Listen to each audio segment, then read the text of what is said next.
बेटा बुला कर इसका वक्त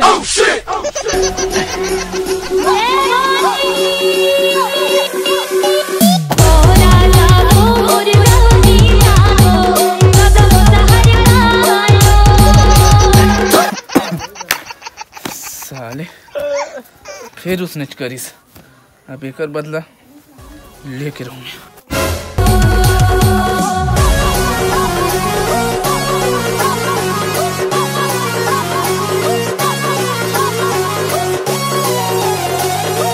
निपोर तो नहीं तो बढ़िया दे के आए भाई। अगर सामान गिर जी के तो मोर का वापस फेंक दे। अब नहीं धरते सर भाई रहा निपोर में धरा तो अब तो निपोर नहीं दे कितना इसी बात तो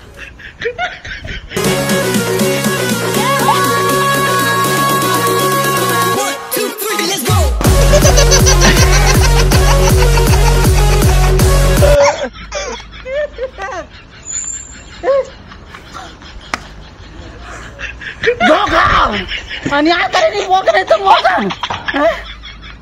पटाखा जला कर रुक रहे नहीं बोलता मैं बता दूं।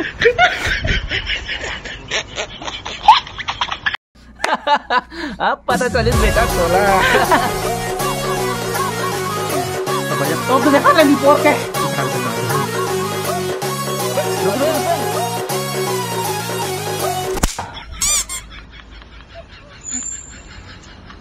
साले अब देख बेटा बता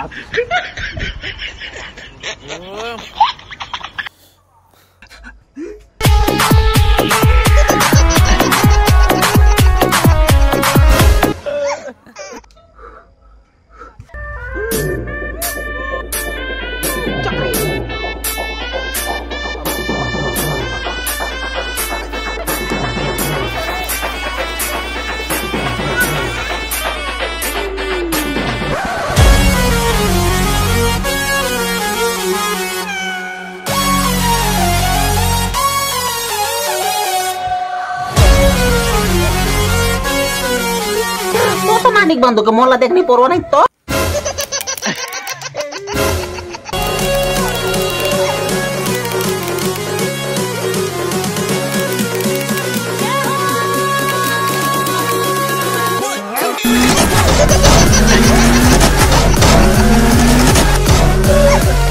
अब रुक साले रुक बता तुला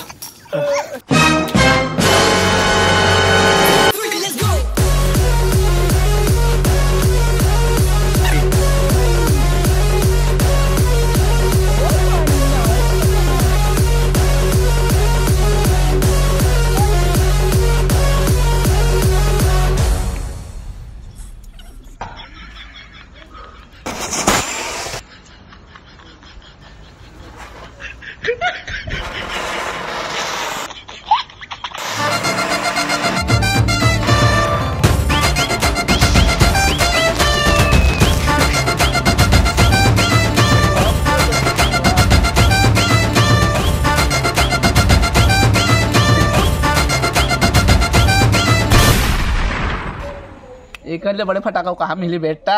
अब हार गए ना अब पता चली। ओए